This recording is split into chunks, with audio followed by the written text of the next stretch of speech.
Hi everybody, my name is Tucker Rosemeyer. I'm from Central New York. I came to Iboga Healing for the week to work with Iboga. My prior history is addiction to alcohol, cocaine. I was prescribed Xanax. I was on Paxil. I've suffered from suicidal thoughts since I was 13. I've been depressed my entire life. I was I was at a point in my life before finding this medicine that it was actually going to be this, or I was going to end up in a mental hospital. Prior to this, I had gone to another center to work with ayahuasca, and ayahuasca brought me so far. After I left that retreat, I needed to go. Went home. I was home for a week, and I needed to go back because I was searching for more. It didn't give me what I was looking for, so I headed to Peru. And I was in Peru for 2 weeks, and I did ayahuasca down there, and I did San Pedro. And while I was there, it felt like my soul was being filled down there. And just meeting all the people, I thought that was filling my soul. But when I got home, it was the same thing. I had no self-love. I would talk to people about self-love, and I would not understand what they were saying. It would make me mad because I wouldn't understand or how somebody could love themselves. All I had was this fear and doubt that remained in my system that I couldn't shake for the life of me. I filled it with sex, drugs, money, cars, businesses. I should add that I'm at a point in my life where I have all the material things that would make someone happy. I drive a Porsche. I live in a massive loft apartment. I have all the material things, money. I was eating steak every day. I could go anywhere. I went to Miami 2 times last year, Atlantic City. Traveled all over to find this piece of that I was missing, this to fill this void. After all of my ayahuasca ceremonies and everything else, and reading self-help and using hypnosis and doing everything, I still had these mental aversions to where I couldn't get off the couch to brush my teeth. I couldn't wake up and make my bed. I couldn't look in the mirror and be happy. I just had nothing. And I was longing for it. All of my life, I just longed for it.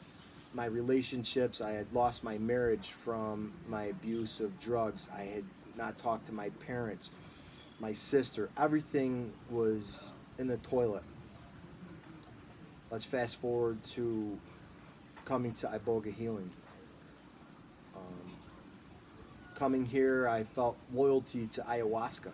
Very thankful for the torturous trips that it gave me.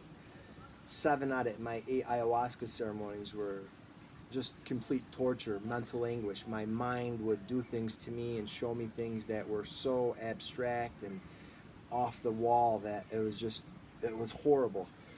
And even though it felt like there was a sense of healing going on because my intentions were pure, I just thought to myself, how can I keep beating myself up using this medicine? It was horrible. I didn't, and I would have kept doing it. I would just keep going, having to spend. I didn't care about the money, spending more money to go to these places, have to go. I thought the next place I was going to have to go after this was going to be Tibet. I just kept thinking that I was going to have to keep searching. I would never find peace of heart and a miracle or my soul feeling the way it does. Let's fast forward to getting here to Iboga Healing and the people that are running this place. All I can tell you is that the second I walked through the door, I felt it. I could see outside there's a big San Pedro cactus, and to me it was a sign that this is a healing house. I just had the energy overwhelm me. Meeting Steven and Madison and Jenny and Nyla and Maurice the chef. I mean, these people are just people that have your best interests at heart. I'm not saying this because I'm going to get a free trip. If you say I recommended you here, it doesn't work like that here. I'm saying this from the heart. These people care about what they're doing. It's something that is very genuine to them. And I saw that, and I couldn't understand it. I couldn't grasp it because of the place I was coming from, but I loved it. So going into our first ceremony where they sit us by a campfire, and it was 5 of us participating, and it was Stephen and the 3 girls helping for the ceremony. They didn't take our eyes off us the whole time. It was a sense of security, complete safety, and hearing the stories about Iboga and Ibogaine and what I've experienced on ayahuasca. You try to equate ayahuasca to Iboga, and really it's not a comparison. It's like not even comparing apples and oranges. It's like comparing a cow and a banana, because it's really not the same. Both could be food, but they're completely different in what they can do. So let me put that out there. That we want to make sense. We want to compare, because there was other people that have been to other retreats with me, and we were all trying to make sense of what is Iboga, what will it do, and you can't understand it until you actually use this medicine. So after the fire, we settle into our ceremonies, and it's just us and the medicine. And the first night, between the music and using the medicine, you could feel this stuff working in your body physiologically. I just kept telling myself, because there was a lot of physical feelings. I felt it working in my brain. I felt it working in my stomach. I felt it working in my legs. I've suffered from restless legs. I've suffered from irritable bowel. I suffered from depression, anxiety, mental cloudedness, blocks. And I could feel with every beat of the music, and I swear this on my kids, that it was like defragmenting my brain like a hard drive on a computer. It was working. I could feel it. There's no doubt in my mind. And when the doubts started to creep in, there's no doubt in my mind now. Doubts were coming to me then. This medicine isn't going to work for you. You're wasting your time. This is evil. It's not going to work for you. My mind was running with it. So what happened was, I began to fight with my mind. I began to be like, get out of here. Stop. I don't want you here. Get the F out. So it was a fight.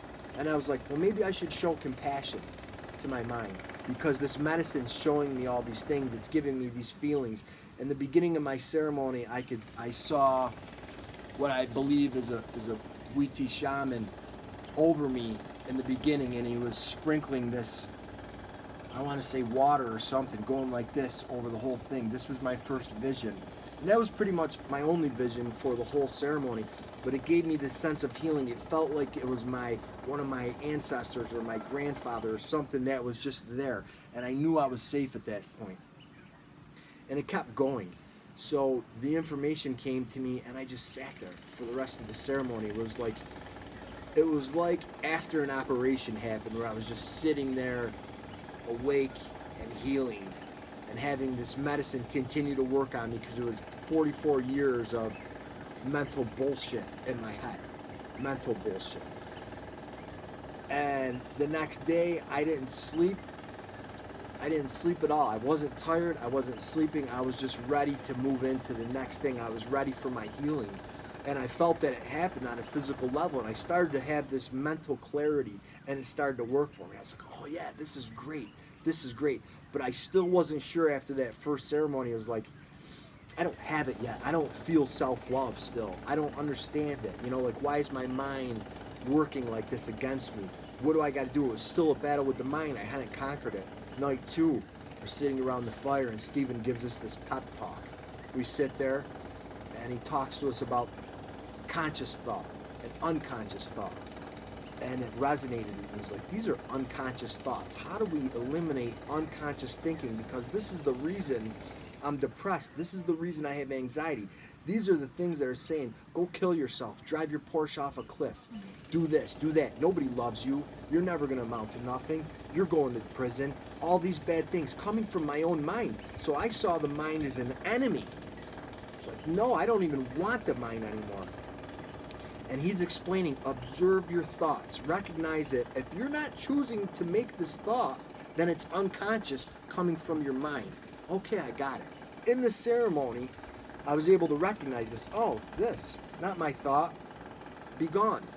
Boom, this, right? So finally, it's like saying all these things. And this was the this was the kicker with the whole mind thing, because I got this one thought that the FBI is going to come and bust me and put me in prison for my finances and shit like that. And I said to the mind, I was like, that's funny, because that's the IRS that actually does that. So get the fuck out of here. So that's what happened. And I was able to dismiss the mind at that point, and just like, that was it. After that happened, my soul came to me, and it was like, and I could feel this thing happen. They talk about miracles. This was my miracle, where my soul came to me. And then at that point, my journey changed. It was like, what do you want to know about this information? What do you want to know about that information? One of the most powerful things was, it showed me every single girl that I had ever loved in my life, and anyone that I had ever loved. And it showed me this one girl in particular, and it said, would you rather have this one or this one? Okay, no. How about this one? Nope. How about this one? It went through so many women that I've had in my life, that I've made love to, that I've had feelings for, from 4 years old. I can remember sitting in a high chair at preschool, seeing this girl, and the information told me that this girl loved me at 4 years old, as much as a 4-year-old could possibly love, but it brought me back to 4 years old. And I could remember what we were eating, crackers, I could remember where I was sitting. In the end, there was this one girl remaining, and I knew she was my soulmate. This medicine brought me to the point to show me my soulmate.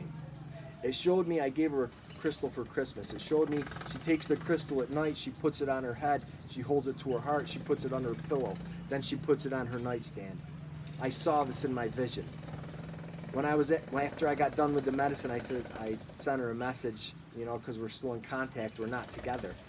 And I said, hey, that crystal I gave you, this is what I saw in my vision. And she said to me, that's what I do every night.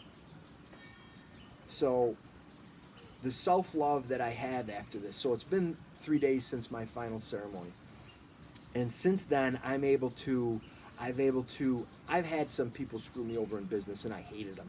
I thought that they were going to be wearing cement shoes at some point in time from me. And the reality is that right now, when I go back to New York, I'm going to contact these people, and I'm not going to do anything bad to them. I'm going to tell them that I love them, that I'm sorry, that I understand why they did the things they did, and I have no animosity for anybody whatsoever at this point in my life. I have nothing. I didn't talk to my mother in a year and a half before coming here. I sent her a text message. We've been texting every day. I told her, Mom, I'm sorry. I will never say anything to hurt you again for the rest of my life. I understand why you did the things you did to me, and I'm okay with that. I have no beef with anybody whatsoever in my life. Other things that are coming to me, it's just like this extreme self-love. When people would say, oh, I love myself, I'd be like, what are you talking about? How do you love yourself? I used to sell drugs. I used drugs. I would use prostitutes. I would do so many things. I beat people up. I've hurt people. How do you have self-love? I forgive myself now. Now that my soul has come back to me and I'm at peace with my soul, it doesn't matter. I don't care if I'm with my soulmate. I don't care any of these things happen. I have me now, and that filled the void. There is no more void now. I am perfect. Am I a perfect human being? Probably not. Do I feel like one inside? Absolutely. Am I going to do things wrong? Maybe I'll make mistakes, but at this point in time, I'm going forward with everything that I need. Everything that I need. I have no more worries. I have a life plan now. Things came to me that I want to do. I'm going to do things that I want to do. No longer I'm going to put anybody in the way of my own happiness. By me being happy, I'm going to be able to give my kids happiness. I'm going to help so many other people. There's so much more that I could talk about here, but I'm gonna keep it short right here. What I can say is that this retreat center, these people, they're a godsend. The people that gave this medicine to these people, they're a godsend. If you're struggling, if you have depression, if you have anxiety, if you have addiction, if you have self-doubt, if you don't have self-love, if you think you have self-love and you don't know it, trust me, this is what needs to happen. You can contact me on my Facebook page at Tucker Rosemeyer. If you have any questions, contact Iboga Healing. If you have any questions, the people here will talk to you. Find a way to get here. Get your passport. Save your money. Do whatever you got to do to get here, because this is accessible to anybody. I've seen it happen to other people. When you come to this medicine, come from the heart. You have to want this. If you don't want it, you're not sure about it, then go back to doing what you're doing until you're ready. But when you're ready, this will help you. And that's my word. Peace.